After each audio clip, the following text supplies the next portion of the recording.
Chapter 10 of He Can Who Thinks He Can by Orison Swett Marden. Stand for something. The greatest thing that can be said of a man, no matter how much he has achieved, is that he has kept his record clean.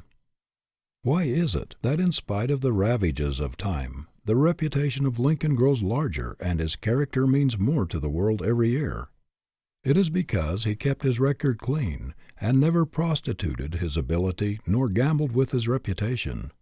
Where, in all history, is there an example of a man who was merely rich, no matter how great his wealth, who exerted such a power for good, who was such a living force in civilization, as was this poor backwoods boy? What a powerful illustration of the fact that character is the greatest force in the world. A man assumes importance and becomes a power in the world just as soon as it is found that he stands for something, that he is not for sale, that he will not lease his manhood for any salary, for any amount of money, or for any influence or position, that he will not lend his name to anything which he cannot endorse. The trouble with so many men today is that they do not stand for anything outside their vocation. They may be well educated, well up on their specialities, may have a lot of expert knowledge, but they cannot be depended upon. There is some flaw in them which takes the edge off their virtue. They may be fairly honest, but you cannot bank on them. It is not difficult to find a lawyer or a physician who knows a good deal, who is eminent in his profession, but it is not so easy to find one who is a man before he is a lawyer or a physician, whose name is a synonym for all that is clean, reliable, solid, substantial.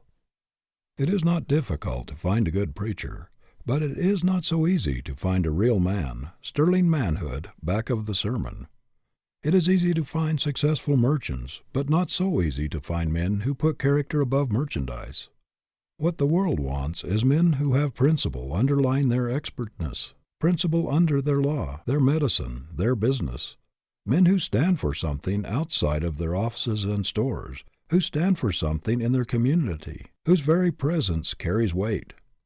Everywhere we see smart, clever, long-headed, shrewd men, but how comparatively rare it is to find one whose record is as clean as a houndstooth, who will not swerve from the right, who would rather fail than be a party to a questionable transaction. Everywhere we see businessmen putting the stumbling blocks of deception and dishonest methods right across their own pathway, tripping themselves up while trying to deceive others. We see men worth millions of dollars filled with terror, trembling lest investigations may uncover things which will damn them in the public estimation. We see them cowed before the law like whipped spaniels, catching at any straw that will save them from public disgrace. What a terrible thing to live in the limelight of popular favor, to be envied as rich and powerful, to be esteemed as honorable and straightforward, and yet to be conscious all the time of not being what the world thinks we are, to live in constant terror of discovery, in fear that something may happen to unmask us and show us up in our true light. But nothing can happen to injure seriously the man who lives foursquare to the world, who has nothing to cover up, nothing to hide from his fellows, who lives in a transparent, clean life, with never a fear of disclosures. If all his material possessions are swept away from him, he knows that he has a moment in the hearts of his countrymen, in the affection and admiration of the people, and that nothing can happen to harm his real self because he has kept his record clean. Mr. Roosevelt early resolved that, let what would come, whether he succeeded in what he undertook or failed, whether he made friends or enemies, he would not take chances with his good name.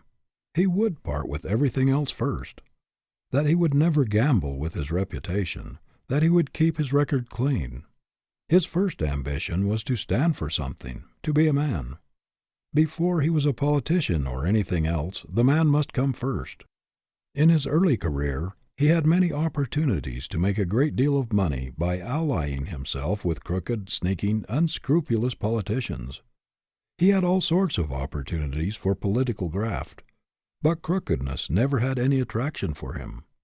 He refused to be a party to any political jobbery, any underhand business. He preferred to lose any position he was seeking, to let somebody else have it, if he must get smirched in the getting it. He would not touch a dollar, place, or preferment unless it came to him clean, with no trace of jobbery on it. Politicians who had an axe to grind knew it was no use to try to bribe him, or to influence him with promises of patronage, money, position, or power. Mr. Roosevelt knew perfectly well that he would make many mistakes and many enemies, but he resolved to carry himself in such a way that even his enemies should at least respect him for his honesty of purpose, and for his straightforward, square-deal methods. He resolved to keep his record clean, his name white, at all hazards. Everything else seemed unimportant in comparison. In times like these, the world especially needs men as Mr. Roosevelt, men who hew close to the chalk line of right and hold the line plumb to truth, men who do not pander to public favor, men who make duty and truth their goal and go straight to their mark, turning neither to the right nor to the left, though a paradise tempt them. Who can ever estimate how much his influence has done toward purging politics and elevating the American ideal? He has changed the viewpoint of many statesmen and politicians. He has shown them a new and better way. He has made many of them ashamed of the old methods of grafting and selfish greed. He has held up a new ideal, shown them that unselfish service to their country is infinitely nobler than an ambition for self-aggrandizement. American patriotism has a higher meaning today because of the example of this great American. Many young politicians and statesmen have adopted cleaner methods and higher aims because of his influence. There is no doubt that tens of thousands of young men in this country are cleaner in their lives and more honest and ambitious to be good citizens, because here is a man who always stands for the square deal, for civic righteousness, for American manhood. Every man ought to feel that there is something in him that bribery cannot touch, that influence cannot buy, something that is not for sale, something he would not sacrifice or tamper with for any price, something he would give his life for if necessary. If a man stands for something worthwhile, compels recognition for himself alone, on account of his real worth, he is not dependent upon recommendations, upon fine clothes, a fine house, or a pull. He is his own best recommendation. The young man who starts out with the resolution to make his character his capital and to pledge his whole manhood for every obligation he enters into will not be a failure, though he wins neither fame nor fortune. No man ever really does a great thing who loses his character in the process. No substitute has ever yet been discovered for honesty. Multitudes of people have gone to the wall trying to find one. Our prisons are full of people who have attempted to substitute something else for it. No man can really believe in himself when he is occupying a false position and wearing a mask. When the little monitor within him is constantly saying, "You know you are a fraud. You are not the man you pretend to be."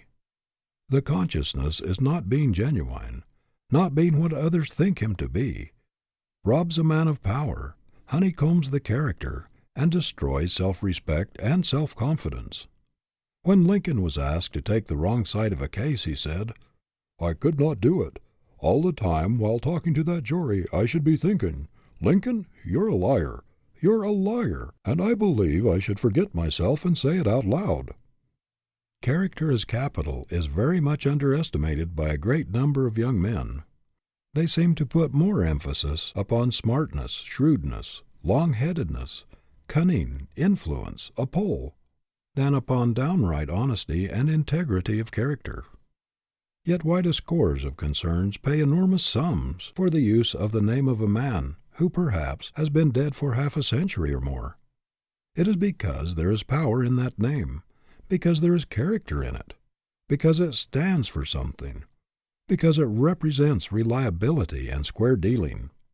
Think of what the name of Tiffany, of Park and Tilford, or any of the great names which stand in the commercial world as solid and immovable as the Rock of Gibraltar, are worth.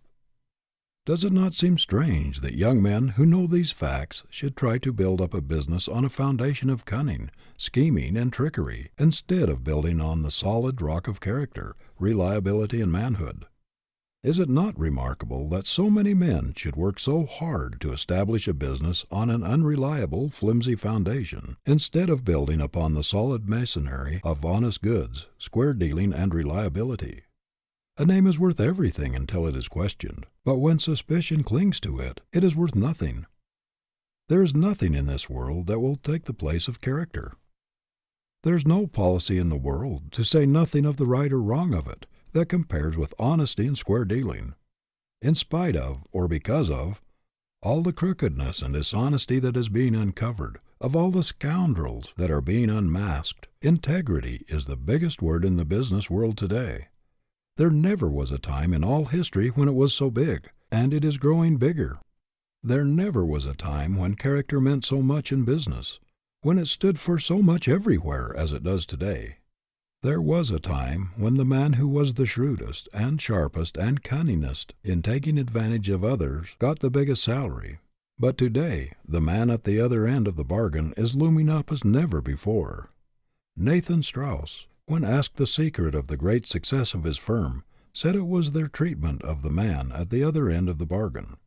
He said they could not afford to make enemies. They could not afford to displease or take advantage of customers, or to give them reason to think that they had been unfairly dealt with, that in the long run the man who gave the squarest deal to the man at the other end of the bargain would get ahead fastest.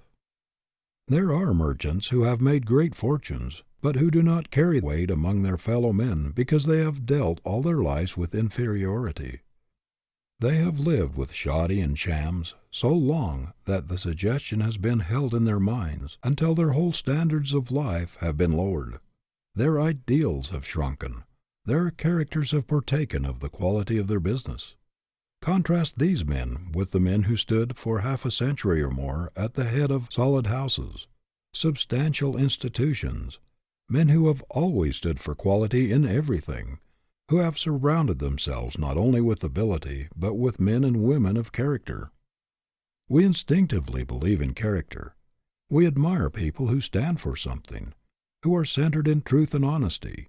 It is not necessary that they agree with us. We admire them for their strength, the honesty of their opinions, the inflexibility of their principles. The late Carl Schurz was a strong man and agonized many people. He changed his political views very often, but even his worst enemies knew there was one thing he would never go back on, friends or no friends, party or no party. And that was his devotion to principle as he saw it. There was no parleying with his convictions. He could stand alone, if necessary, with all the world against him. His inconsistencies, his many changes in parties and politics, could not destroy the universal admiration for the man who stood for his convictions.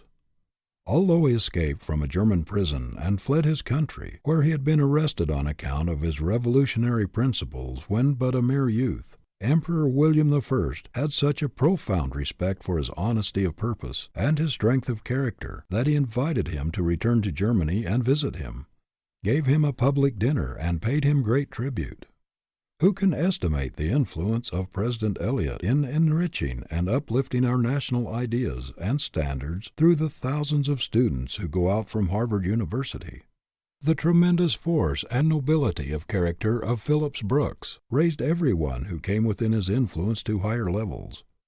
His great earnestness in trying to lead people up to his lofty ideals swept everything before it. One could not help feeling while listening to him and watching him that there was a mighty triumph of character, a grand expression of superb manhood. Such men as these increase our faith in the race, in the possibilities of the grandeur of the coming man. We are prouder of our country because of such standards. It is the ideal that determines the direction of life. And what a grand sight, what an inspiration, are those men who sacrifice the dollar to the ideal. The principles by which the problem of success is solved are right and justice, honesty and integrity, and just in proportion as a man deviates from these principles, he falls short of solving his problem. It is true that he may reach something. He may get money, but is that success? The thief gets money, but does he succeed? Is it any honester to steal by means of a long head than by means of a long arm? It is very much more dishonest, because the victim is deceived and then robbed, a double crime. We often receive letters which read like this: I am getting a good salary, but I do not feel right about it somehow. I cannot still the voice within me that says, wrong, wrong, to do what I am doing. Leave it, leave it, we always say to the writers of these letters. Do not stay in a questionable occupation, no matter what inducement it offers. Its false light will land you on the rocks if you follow it. It is demoralizing to the mental faculties, paralyzing to the character, to do a thing which one's conscience forbids. Tell the employer who expects you to do questionable things that you cannot work for him unless you can put the trademark of your manhood, the stamp of your integrity, upon everything you do. Tell him that if the highest thing in you cannot bring success, surely the lowest cannot. You cannot afford to sell the best thing in you, your honor, your manhood, to a dishonest man or a lying institution. You should regard even the suggestion that you might sell out for a consideration as an insult. Resolve that you will not be paid for being something less than a man, that you will not lease your ability, your education, your inventiveness, your self-respect for a salary, to do a man's lying for him, either in writing advertisements, selling goods, or in any other capacity.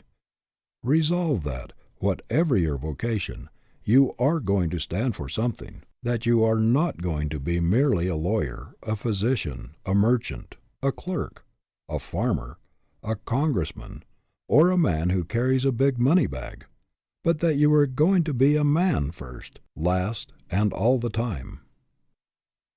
End of chapter 10.